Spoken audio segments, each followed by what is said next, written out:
ফেসবুকে ঢুকলে এই ভাইরাল রেসিপিটি চোখের সামনে ঘুরতেছে শুধু, তো চিন্তা করলাম আমি একটু বানিয়ে নিই। আসসালামু আলাইকুম, সবাই কেমন আছেন? সবাই কিন্তু গরুর মাংস দিয়ে ভাইরাল রেসিপিটি তৈরি করছে। আমি আজকে চিন্তা করলাম মুরগির মাংস দিয়ে এই রেসিপিটি তৈরি করে দেখাবো, কারণ অনেকে আছে গরুর মাংস খেতে পছন্দ করে না। আজকে আমি এই রেসিপিটা মুরগির মাংস দিয়ে তৈরি করে দেখাবো। এখানে কিছুটা মুরগির মাংস আমি কিউব করে কেটে নিয়েছি। আপনারা যে যেরকম রাখতে চান ওই রকম পছন্দ মতন সাইজ করে রাখবেন। এখন আমি একটি বাড়ি উতার সাহায্যে একটু করে তেতলা নিয়েছি। আপনারা চাইলে ছুরি দিয়েও কিন্তু এই কাজটা করতে পারবেন।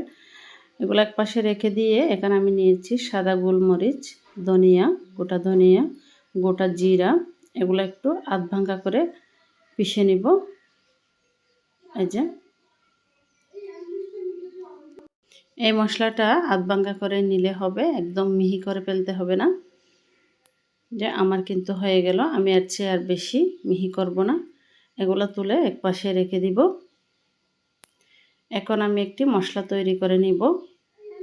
দিয়ে দিব একটা বোম্বাই মরিচ, আর দিয়ে দিব কয়েকটা পুদিনা পাতা। পুদিনা পাতাটা অবশ্যই ব্যবহার করার চেষ্টা করবেন। আর দিয়ে দেব কিছুটা ধনিয়া পাতা, একটা কাঁচা মরিচ দিয়ে একটু পিষে নিব।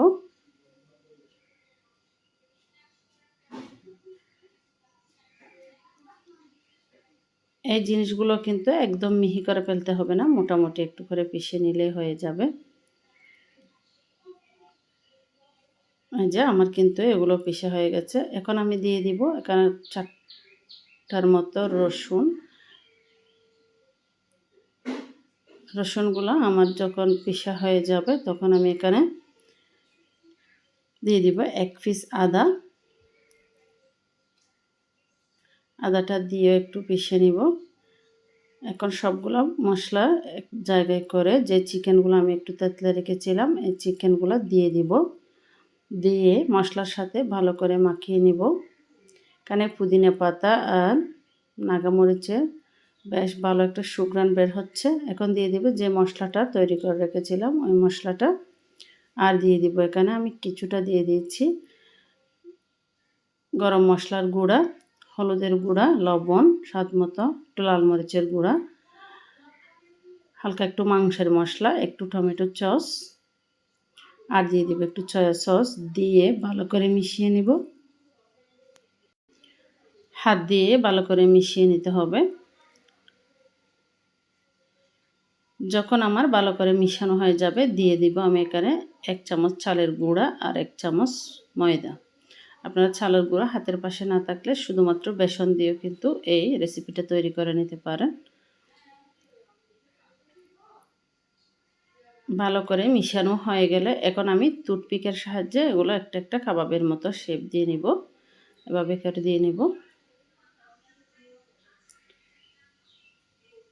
সবগুলো মাংস আমি এভাবে রেডি করে নিয়েছি। এখন তেলটা যখন ভালো করে গরম হয়ে আসবে একটা একটা তেলের মধ্যে দিয়ে দিব।